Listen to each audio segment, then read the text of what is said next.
What up, what up, what up, what up, what up, what up, what up, what up, what up? What the fuck is up, y'all? It's your boy Unkasa, Unkasa True Hip Hop Stories, episode 29. Thank y'all for tuning in. Thank y'all for the likes, the subscriptions, the donations, the merch, the love, the word of mouth. Just thank you. It's the 2020 year.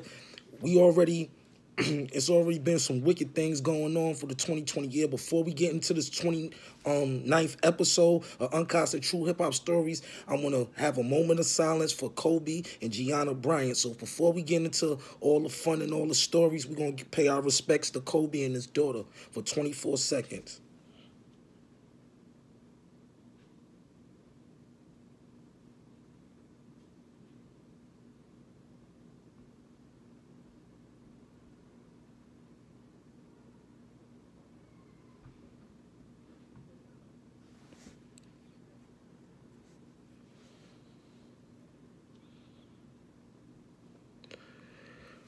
Rest in peace, Kobe Bryant and Gianna. Now that's done. We getting into episode 29. Shout out to my boy Sonny Pax with that ting. About to see what that thing is like. That ting, whole new strand, y'all. Y'all might have heard of the Jamaican juice ting, but nah, the strand is different, real tropical. But today's story is about a guy that I call Little Stevie, but the world know him as ASAP Yams. Y'all know what time it is. Roll up.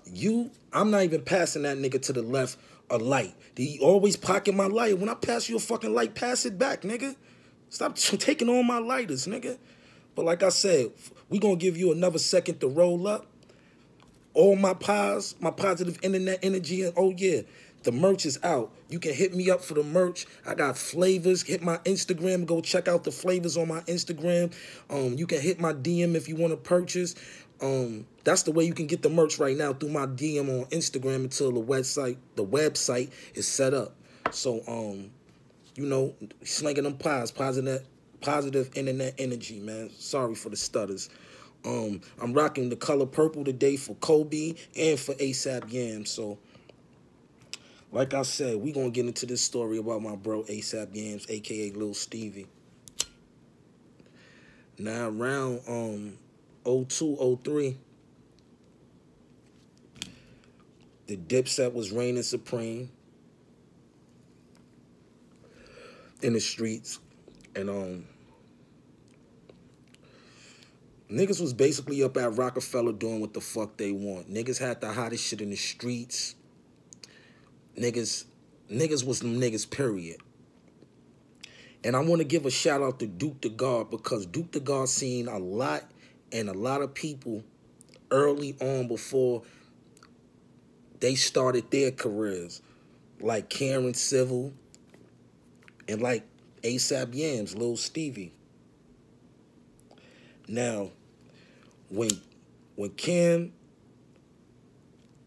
was signed to Rockefeller,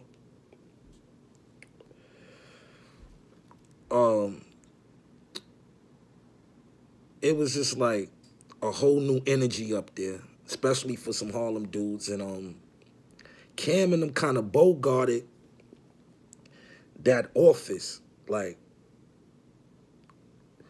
the Dipset office in Rockefeller was just like section on cuticles and stuff like that. Like, it was just a bunch of, it just looked like a storage spot. Karen, Adrian, Duke, Lil Stevie, they cleaned that joint out. Ash, they cleaned that shit out and made that shit into a functionable office. Like, them niggas, like,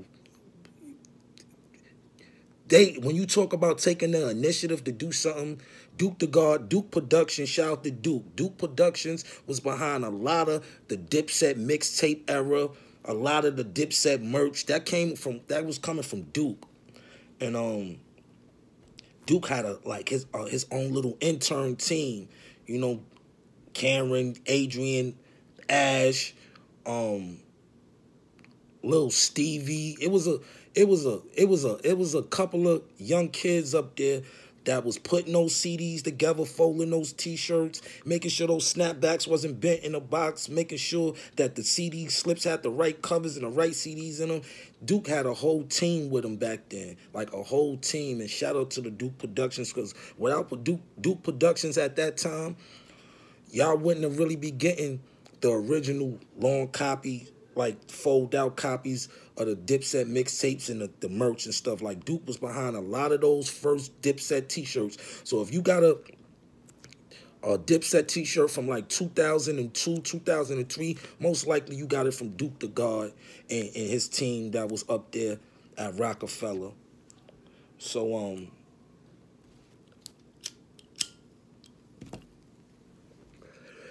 it was a few young kids up there that was trying to make their mark. Cameron Civil was one of them, and Little Stevie, as y'all know today as ASAP Yams. Yams, when I first met Yams, funny, outspoken young dude, funny as hell. He was from the East Side, and he was a big fan of the set. And it used to be times when I'd go to the office and I would catch myself having conversations with Yams. And first conversation I ever had with Yams, he blew my mind because he knew more shit and was in tune with more shit than I thought he was. He was young at the time. Steve, he had to be no, like, 16, 17, something like that. And he was just a funny dude, man, and he was very observant, he was very smart, and he was like, yo, I'm gonna get in this game and me and my niggas is gonna take over.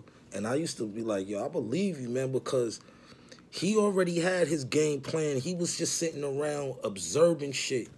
And he was absorbing all the right shit that for everything that he wanted to do. Like, if y'all know Yams is hip-hop. There's no other word to describe Yams. And Yam is definitely a hip-hop baby. And he knows a hell of a lot about it. And from the conversations that we used to have, like, and then seeing him put all that into play, and it came together like he said it would come. That shit was amazing to me. Like, he was big fans of the Purple City, Dipset. Like, he knew everything. A year before Yams passed away, he had put up on his Twitter that Unkasa intro, Diplomatic Community intro, was top 5 of all intros of all time. And that was like the first time that somebody actually said something that really gave a chill down my spine. Like, everybody always gave me my flowers and I always get props. So I'm just saying that was like one of the first times that a compliment was, I really felt it. And it was just like coming from Yams, and to see him turn from Little Stevie to ASAP Yams and become the man he was, and the trendsetter he was becoming, was just amazing to me, because Shorty knew what he wanted to do from day one. Shorty knew what he wanted to do from day one. It wasn't like he knew how he wanted his crew to look, how he wanted his crew to sound, what he was going to do, how they was going to conquer, what angles they was coming from, what shit they was going to attack, like, early on. So when he put the ASAP shit together, like, he already absorbed the superpowers of the hip-hop game that he needed to be. He watched Dame. He was watching the Rockefeller dudes. He was watching Dipset. So he was just getting the business and how you put a team together and the do's and the don'ts. He watched all that. He watched our mistakes. He watched our triumphs. He watched everything. So that's why when ASAP Yams got in the game to where y'all know him as, he was advanced with it because he already did the knowledge. This is what a lot of guys don't do nowadays. They don't do the knowledge to what came before them. And he was definitely an advocate for hip hop, and he was definitely an advocate to know more. Like he wanted to know about what was before him. So that's why when you see him in pictures, you see him embracing the Cool G's, the Jesus pieces, the Newports. He embodied everything of a New York nigga, period. And he also had a lot of visions about where the music was going early on. Like a lot of people wasn't even paying no mind what Stevie was saying, but I was always that nigga that sit back and listen to the interns. Like, you treat the interns just like the artists. You treat the artist like you treat everybody equal. You don't, just because he's not of a stature yet, you don't shit on him. And that's why I was always cool with the guys that's running the game now, because I always treated everybody as equal. You know what I'm saying? You never know who the fuck this person gonna turn out to be, so you should always treat people how you want to be treated, point blank, period. So as time goes on, I started to get really cool with Lil Stevie. And I don't know how he got my number, but Yams used to impersonate me to where it was scary. Like, he used to call my house phone and spit my raps, my mixtape raps, the intro word for word. Anything that I did at that time, Purple City Bird Gang song, anything like that, he would spit it word for word to a T and sound just like me. So he would call my house, and I think ASAP Yams, a.k.a. Lil Stevie, invented the motherfucking troll. I think he invented trolling, because that's what he was doing to me. He was trolling me. He used to call my house where my moms live at, my mama house, when I was staying with my moms. And the dude would call me on the phone and spit my raps. And he used to taunt me like, yo, I used to be like, yo, where the fuck this nigga get? And then I didn't know, over the years, I never knew it was Yams. Like, I found out years after. Like, I found out that was Yams doing that shit after he passed. Like, I had a conversation with somebody, and they was like, yo, Stevie used to call your house. Somehow he got your number from somebody in the office, or he might have seen your number written on a piece of paper or something in the office.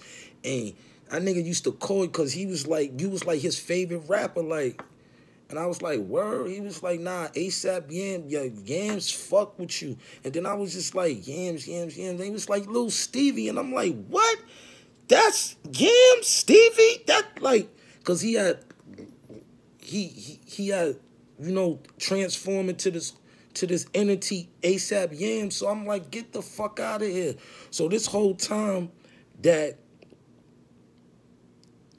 this kid was calling my house, taunting me, he was really admiring me, and he fucked with me like on a high level of rap. So I didn't even understand. It used to get me mad. Nigga used to call I used to pick up the phone. Nigga used to be like, yo, it's a shame how I rap so bananas. It's Mr. Two Gun Un. Motherfuckers better cock back your hammers. And I'd be like, yo, who the fuck is this? Stop playing on my phone. Click. Phone to ring again. Catch me, OT, made back with a bitch. 2 Max strapped to the lip that rapidly split. 2 bad Brazilian bitches rapping my spliffs. 2 birds strapped to their hip. Purple seats, lavender 6. And I used to be like, yo, who the fuck is this calling my phone? Stop playing on my fucking phone. Call again. Spit another rap. Call again. Spit another rap. You might not call for a couple of days. Call a Friday from now. And he probably was doing this shit from the office phone. I don't even know where the fuck Yams was doing it from, and I didn't even know it was him, but that shit used to get on my nerve. And when I found out that was Yams, I used to be like, yo, get the fuck out of here. Like, how crazy the world is. Like, how people, like, turn into different people that from what you know them as in the beginning. So After that, I used to bump into Yams after he became Yams, and he used to start that same shit when I seen him and spit my rhymes and shit. But I didn't pay attention when he used to do that shit. I used to just think, you know, he used to fuck with me, but like it was crazy to find out that that was Yams that used to call my phone and play on my fucking phone about my raps and shit. Duke the God had the eye for talent, the ear for beats, and a lot of people don't give Duke the God his roses. ASAP Yams is a product of Duke the God. Karen Civil, the media maverick, is a product of Duke the God. It's a lot of shit that was birthed under that Dipset bird that a lot of people don't even know about. For real. Like, I remember going up in them offices and they got 5,000 CD covers that they got to fold from scratch and stuff into the jewel cases. Like, I used to see Duke Productions and Duke and his team, like, send out shirts and snapbacks and all that merchandise. Like, I used to see that shit. Like, that's what inspired me to start doing my merch, seeing Duke the God back in the days pressing up 1,000 t-shirts and selling them shits less than 10 hours. Everything gone. I remember when I dropped the Unkasa collection and Duke called me on the phone. It's like, yo, and I ain't gonna lie, your CD doing fucking numbers on this Dipset site, on Dipset mixtapes. I was like, word, because long before it was Dat Piff and my mixtapes, it was dipsetmixtapes.com. And that was basically ran by Duke the God and Karen Civil and and Adrian, the likes of those type of people. Shout out to Adrian, shout out to Karen Civil, shout out to Duke. But I'm just giving people their flowers while they here now and let them know that I didn't forget and where a lot of shit come from. Like, y'all wish y'all had a story to tell about ASAP Yams trolling you when he was little Stevie. Like, and then see what he become. So, I remember that I woke up one day and I had a notification on my phone and I had a text from my little cousin, Dave, and he told me, he was like, yo, you heard about Yams? Yams died last night. So I'm like, wait a minute. So I go to social media. As soon as I turned on my Instagram, every picture that I scrolled up on, it was Yams. And I'm just like, nah, get the fuck out of here. I was just watching a documentary of him and A$AP Rocky on tour. I think the documentary was called Suddenly. It was like a 5 installment, I think on Noise or one of those platforms. And it fucked me up. Like, that shit fucked me up. Like, I definitely shed a tear for Yams. I went to Yams' funeral too, man. I went to Yams' funeral. That shit was packed. And when I went, they didn't have the coffin open. But I definitely was able to go pay my respects to Yams, man. That's why I'm rocking this purple for Yams and Kobe today, man. Like, Yams was a special type of kid, man. He was funny. He was smart. He was very intelligent. He was a creative. And we got to protect our creatives and protect their energy, because those are the people that puts out the legacies, that puts out the trends, that puts out the next hot thing, like the iPhone, like the podcast, shit like that. Those is the people that be the innovators of the new culture, or enhancing the culture that we call hip hop. So we got to protect those, and make sure that we understand that we're not going to be here forever. Everybody has a expiration date, and that's why they say life is short, and cherish life and stuff like that. And we really, you see the mishaps with Yams and Kobe Bryant. Like, life is very short, and those guys was young, and we just got to start protecting our energy and smartening up and know what's going on and what times we are in. We're in very dark times, but we got to just keep the light of God and the light of knowledge and positive internet energy into the world. Stop all the internet bullying. Stop all the trolling. That shit is whack. Stop saying something over a keyboard that you wouldn't say to a man fan. That's bitch made shit. And this is why I'm an advocate for positive internet energy. Everybody know I coined that phrase, positive internet energy. I'm serving pies, and I'm just here to give people like ASAP Yams his props and love, and let them know I ain't forget about him, and share these little endeavors in my life with y'all. You know, like, a lot of people criticize me about doing my stories, but I feel it's a lot of things that I should share with y'all. That's why I share it with y'all. So, you know, I ain't embarrassed about nothing I ever put out there. And when I was putting negative internet energy out there, like I said, I apologize. That's why from here on out, it's nothing but positive internet energy. As you can see, that's what I'm repping. You can hit me for the merch. But yeah, man, I have to share that story with y'all about ASAP Yams, man. Like, he used to call my phone. It annoyed the hell out of me, man. It used to piss me off, but that's how much he fucked with me. That's how much he admired me, man.